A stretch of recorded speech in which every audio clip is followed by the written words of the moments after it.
Mah, masak naon kangkung ke buka? Masak sorangan. Har. Naon si mama teh? Makan. Mah. Mah.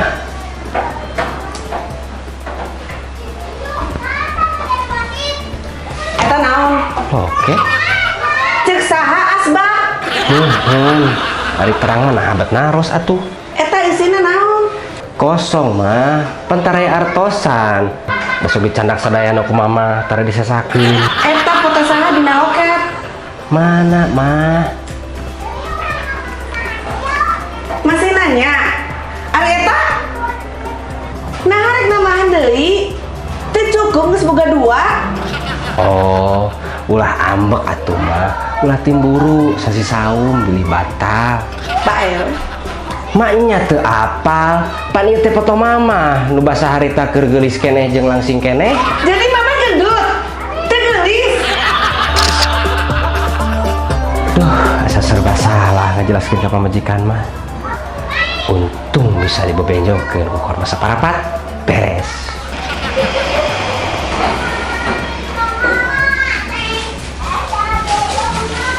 Pak, nuhun kormana katampi.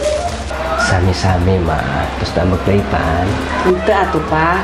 Maknya makan wae beli batal puasana. Nya atuh. Kek. Nah, aya korma kali 3 deui. Da papa mah meser teh saparapat. Asa loba tadi mah. Hilap tadi teh Pak. Rarasan teh mama teu puasa. Diopi we ku mama teh tadi. Aduh, maknya hilap seep saparapat mah. Hilap nama hiji Pak. Sesana kagok. Memperka ambek. Beli batal sama makan wae mah puasana. Aduh, leuwih ti batal atuh mah eta mah. Tapi teu ambek deui kan Pak. Mama mah we lah, lieur. Pak, Hmm. kan papa teh ayeuna ngawayu. Kumaha ngabagi waktosna sareng si Neng dina sasi saur kieu? Pan kedah adil ngawayu mah. Saur Pak Ustad ge. Qala Allah Ta'ala fil Qur'anil Karim. A'udzu billahi samiil alim minasyaitonir rajim. Bismillahirrahmanirrahim. Fankihu ma tabalakum minan nisa masna wa sulasa wa ruba. Fa in khiftum alla ta'dilu fawahidah. Allah ngadawuh dina Al-Qur'an di awan tawisna lamun dihartoskeun secara harfiah maka pek nikahi ku araranjeun istri-istri anu dipikaresep ku anjeun 2, 3 bahkan tepikeun ka 4 Allah ngawenangkeun pikeun jalma-jalma pikeun lalaki-lalaki anu geus mampu dina ekonomi dina kailmuanana nikah tepikeun ka 4 awewe nu dipikaresep anu gareulis. Bahkan Imam Ghazali ngagolongkeun aya 4 jalma anu diwenangkeun nikah tepikeun ka 4. Anu kahiji Al-Malik, anu kadua Al-Ghani, anu katilu Al-Ulama, anu kaopat Al-Majnun. Anu kahiji Al-Malik hartosna penguasa atanapi raja wenang pikeun raja lamun rek ngabogaan pamajikan tepikeun ka 4. Anu kadua Al-Ghani.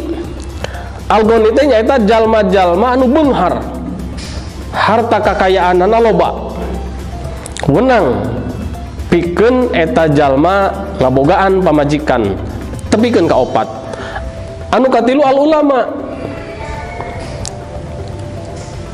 Dikategorikeun Al-Ulama teh anu mempunyai kemampuan atau ngabogaan kemampuan dina bidang ilmu agama disebutna ulama. Anu terakhir Al-Majnun. Al-Majnun mah lain ulama, lain penguasa, lain anu beunghar tapi keukeuh maksakeun pikeun ngabogaan pamajikan 2, 3 atanapi 4. Ta eta mah nu gelo. Lain kelas ulama, lain kelas nu beunghar, lain kelas raja atanapi penguasa tapi kekeh maksakeun. Saur Imam Al-Ghazali eta kasebatna nugelo.